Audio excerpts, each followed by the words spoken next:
Olá, seja muito bem-vindo a mais um vídeo no meu canal no YouTube, onde eu te ensino a ser cientista do teu corpo. Eu sou o Dr. Dalmora, médico, e hoje eu vou te responder uma dúvida muito comum se você está tentando perder peso. Vale mais a pena você cortar carboidrato ou continuar comendo carboidrato e só fazer jejum intermitente? O que vale mais a pena? Qual o perfil do paciente que responde melhor a só cortar carboidrato? E qual o perfil do paciente que responde melhor a só fazer jejum? Existe uma diferença crucial nesse processo.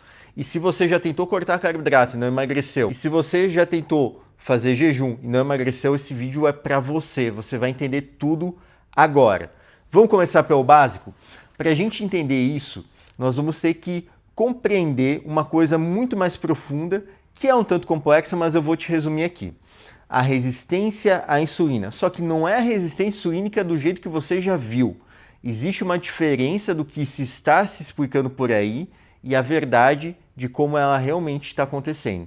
É uma diferença sutil, mas que vai fazer completamente, total diferença no final para você entender. Vale mais a pena cortar o carbo ou vale mais a pena fazer jejum? Classicamente a gente ouve que a insulina ela é um hormônio que age na célula, onde ela faz a glicose entrar na célula, a energia entrar na célula. Se a insulina faz a glicose entrar na célula, é como se na célula existisse um portão, um receptor para a insulina se ligar.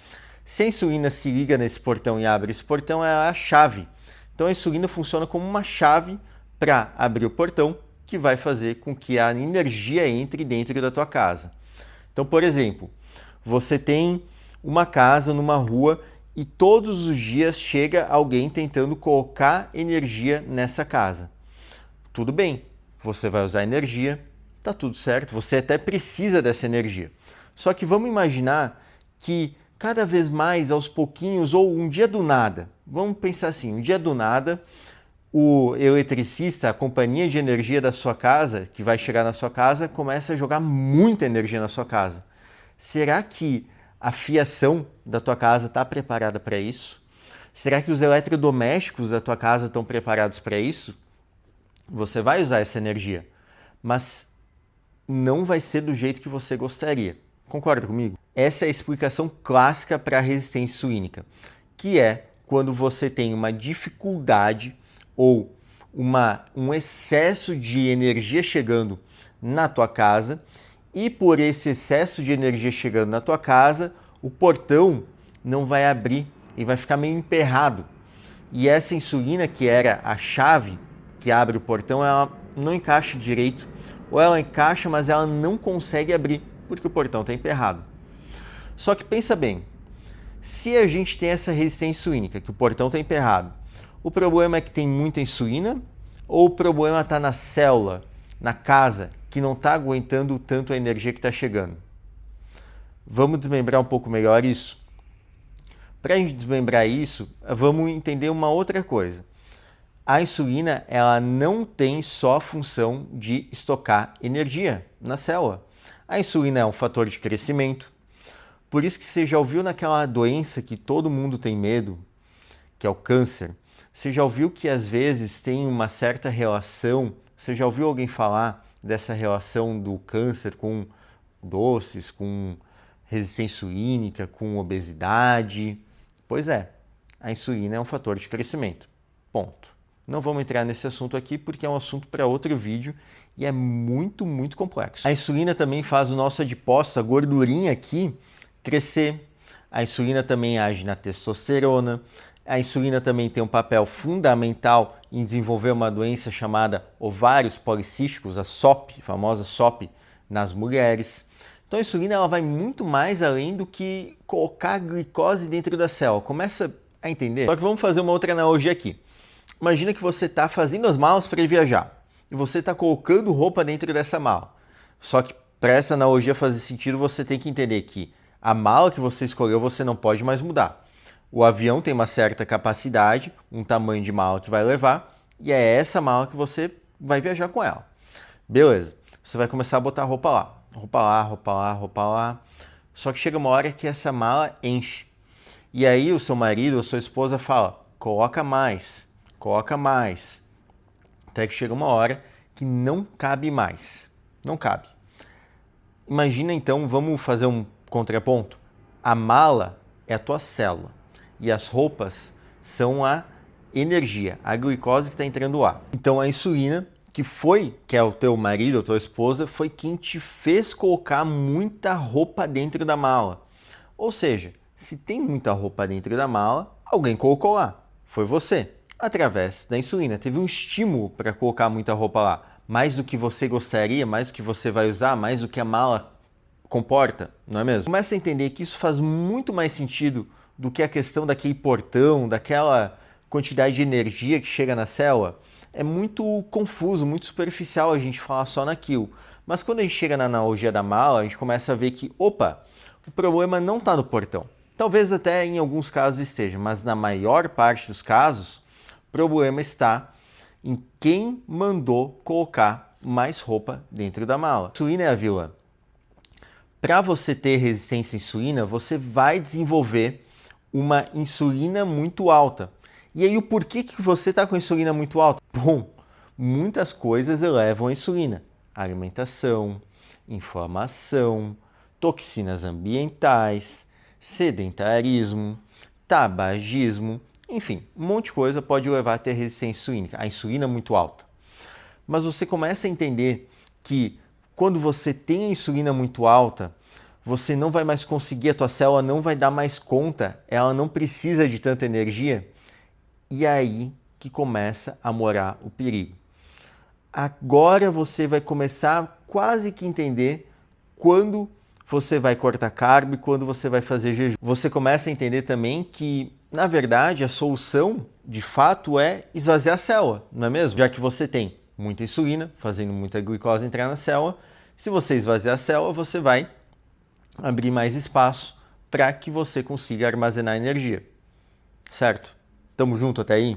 Deixa eu te contar um segredo. A insulina também engorda. Tanto que se tu pegar, por exemplo, diabético tipo 1, existem dois tipos de diabetes, né? Diabetes tipo 1 e a tipo 2. A tipo 1 é quando falta muita insulina, quando o teu corpo não produz mais, então é mais comumente visto em criancinhas, em até adultos jovens. E a tipo 2 é a do obeso, da pessoa que teve um mau hábito de vida, a questão genética também influencia na diabetes tipo 2. Mas a tipo 1, que é quando falta insulina e você obrigatoriamente vai ter que repor insulina, diferente do diabetes tipo 2, que isso muitas vezes a gente consegue evitar, principalmente com os novos remédios que tem hoje em dia, você vai ver que essa criancinha que foi ao longo da vida tendo que gradativamente aumentar a dose de insulina, ou seja, foi adquirindo uma certa resistência à insulina. Começa a perceber aqui onde eu estou querendo chegar? Essa criancinha que foi ao longo da vida aumentando a dose de insulina, que desenvolveu uma certa resistência à insulina, entre aspas, ela também vai ganhando peso. A insulina engorda. Isso era o que eu mais queria saber e que eu mais me ajudaria a saber quando eu era obeso. Sabe que eu já fui obeso, eu pesava 114 quilos quando eu tinha 17 anos. Quando eu tinha 17 anos eu falei, não, chega, cansei de sofrer bullying, cansei de ser feio, cansei de não ser saudável, cansei de não praticar esporte. Era muito sofrido ser acima do peso, principalmente para um jovem, né? E quando eu perdi peso foi muito na força da vontade, porque eu fazia muita coisa errada sem saber que estava errando. Mesmo assim eu perdia um peso, mas eu demorei muito para perder o peso. O que eu perdi em um ano, eu poderia ter perdido em 6 meses. Em um ano eu perdi 40 quilos, mas eu poderia ter perdido isso em 6 meses tranquilamente se eu tivesse entendido essas estratégias de saber se é a hora de cortar carbo, saber se é a hora de fazer jejum, saber se é a hora de dar uma soltada na dieta, porque sim, tem momentos que você tem que soltar a dieta para emagrecer, sabia disso? Não é só apertando que você emagrece, você tem que dar choques no corpo. Você tem que entender que o teu corpo ele não é uma coisa estável, ele muda. Assim como nossa vida muda, nosso corpo muda também. E a questão da insulina é muito importante porque ela é um passo antes de você desenvolver diabetes. Você vai ver nos exames, por exemplo, uma insulina alta com uma glicemia normal, com uma hemoglobina glicada normal, com um teste oral de tolerância à glicose normal, mas a insulina já alta já mostrando, dando sinais de que, opa, talvez aqui essa pessoa tenha uma propensão maior a ter diabetes, e se ela continuar nesse caminho que ela está, ela vai ter diabetes. A gente sabe que existe o pré-diabetes, mas você já ouviu falar no pré-diabetes? É disso que eu estou te contando aqui. Isso que eu estou te contando aqui. Quando você tem uma pré-diabetes, você propicia o teu corpo a ter pré-diabetes e depois diabetes. Por quê? A diabetes nada mais é do que quando as tuas células beta, que são as células do pâncreas, do órgão, tá aqui, que produzem insulina, falham. Elas cansam, elas se esgotam. A resistência insulínica foi tão alta, a necessidade de secretar insulina foi tão alta que elas falham, elas se esgotam, elas pedem para sair, elas não aguentam mais. Se você chega ao ponto de fazer isso com o teu corpo, você está no caminho ruim. Tem volta, sabia? Sabia que tem volta? Mas é muito mais difícil voltar depois que está consumada a doença do que antes dela se desenvolver. Concorda comigo? É muito mais fácil a gente mediar um fator de risco do que o risco inerente. Só que se eu te contar que o teu ganho de peso, a tua obesidade, quando tu tá com resistência insulínica, ela tá te protegendo da resistência insulínica. Tu vai entender isso agora. A tua obesidade tá te protegendo da tua resistência insulínica. Sabe por quê? Vamos imaginar a analogia da casa de novo? Só que agora, ao invés de energia, vamos usar barris de glicose. Então, todo dia, a tua insulina vai lá e coloca glicose dentro da célula. Digamos que um balde de glicose dentro da célula. Beleza? Beleza. Só que vai chegar um dia que ela vai começar a colocar barris, tonéis de glicose dentro da tua célula. E dentro da tua casa. Só que você não vai ter mais aonde guardar. O quintal já está cheio, os quartos já estão cheios, chega uma hora que você não tem mais aonde guardar. E aí você não deixa mais a insulina entrar na sua casa. Só que sabe o que ela faz? Ela chama reforços, ela chama mais insulina. E ao chamar mais insulina, ela derruba a porta da tua casa e fala, não, tu vai ter que guardar esses barris de glicose aqui, te vira com isso. Você não tendo mais aonde guardar, você vai ligar para os seus amigos. Ó, fulano, vou botar um barril de glicose aqui. Ó, ciclano, tia, tio, vou botar um barril de glicose aqui. Você vai distribuindo os barris de glicose. Ao distribuir esses barris de glicose, aonde que você vai armazenar? Digamos que a tua tia é o teu fígado. O teu amigo é o teu tecido adiposo. O teu outro amigo é a gordura visceral. Você está se protegendo de ter muita glicose dentro da célula. A obesidade está te protegendo. Tu já tinha parado para pensar nisso? Alguém já tinha te contado isso? Que o que você tem hoje, na verdade, é uma proteção de algo que começou lá atrás? A boa notícia é que se você resolver algo que começou lá atrás, porque sim ainda dá tempo, eu te garanto, você vai reverter essa obesidade, você vai começar a emagrecer. E agora a gente vai entender. Se fosse o problema na gordura, quem faz lipoaspiração melhoraria a resistência insulínica, né? Não é o que acontece. Não é o que acontece. Já tem estudo mostrando que quem faz lipoaspiração não melhora a resistência insulínica. Se o problema fosse na gordurinha que se tira na lipoaspiração, estava tudo resolvido. Era só todo mundo fazer uma lipoaspiração que emagrecia, né? Mas acontece o contrário. Quem faz lipoaspiração tem maior tendência a desenvolver a gordura visceral. A lipoaspiração ela não consegue tirar a gordura de dentro das vísceras, dentro da barriga, que é a mais inflamatória que tem. E vou te contar uma coisa que não é tão legal. Quando você começa a ter mais gordura visceral, você piora a tua resistência insulínica. A resistência insulínica piora a gordura visceral. Entendeu o ciclo que você está indo? Você tem que cortar esse ciclo. Foi isso que eu fiz quando eu entendi que eu precisava aprender sobre obesidade quando eu era obeso e não admitia.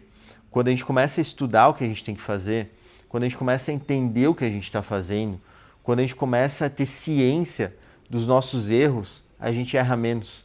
E quando a gente erra é consciente. E tá tudo bem errar conscientemente. Eu já errei muitas vezes conscientemente, muitas vezes. Eu já comi grandes quantidades de vezes sem precisar, eu já tive compulsão alimentar, eu já tive um monte de coisa. Eu sei o que tu tá passando e eu tô aqui para te ajudar. Por isso você tem que entender a última parte. se você está inflamado ou não. Se você está inflamado, você vai começar a ter mais fadiga, mais cansaço, piora de metabolismo, você vai começar a ter piora de sono, você vai começar a ter mais doenças, você vai ter uma gordura visceral aumentando, teu intestino não vai funcionar bem, N coisas. Mas a melhor forma da gente saber se a gente está inflamado ou não é dosando no sangue alguns parâmetros, como PCR, ferritina, já fiz um vídeo sobre ferritina aqui, homocisteína, fibrinogênio, são tudo sinais de que no teu sangue, se estiverem altos, tu está inflamado. E aí que eu quero chegar. Se você está inflamado e tem resistência insulínica, o jejum é a tua melhor opção. Melhor do que cortar carbo. Se você não está inflamado, mas tem resistência insulínica, cortar carbo é a melhor solução do que o jejum. Já tinham te contado isso? Porque isso eu garanto, é uma novidade para ti. Poucas pessoas falam. A verdade é que a inflamação, que é a última parte da explicação, ela tem uma sinergia com o aumento da insulina. Quanto mais inflamado você está, pior a resistência insulínica, o aumento de insulina. A inflamação, ela aumenta a insulina também. Por isso que o jejum, ele melhora essa inflamação, ele melhora esse aumento de insulina, porque você vai começar a ter uma queda na insulina gradativamente. O primeiro lugar que vai queimar gordura é o fígado, ele vai diminuir, vai esvaziar as células de gordura do fígado, vai esvaziar as células de energia do fígado. Isso vai dar espaço para a insulina agir, isso vai dar espaço para a tua glicemia entrar. E ao dar espaço, você começa a emagrecer. Assim como quando você não está inflamado, cortar carbo é uma boa solução, porque você pode ter uma alimentação periódica. Claro, cortando carbo, tendo uma quantidade de carbo ideal, fazendo uma dieta low carb. Cuidado com carboidratos escondidos onde você come. Mas, se você não está inflamado, cortar carbo é uma boa solução. Me conta aqui nos comentários se você já tinha ouvido falar nisso e testa essa dica que eu estou te dando. Tenho certeza que o teu processo de emagrecimento vai destravar. Se você não começou a seguir o canal, segue o canal, porque toda semana vão ter várias dicas como essa daqui para você destravar teu emagrecimento, ser cientista do teu corpo, entender a tua saúde e ativa as notificações para não perder nenhum vídeo que vai saindo aqui do canal. Tenho certeza que vai te ajudar muito.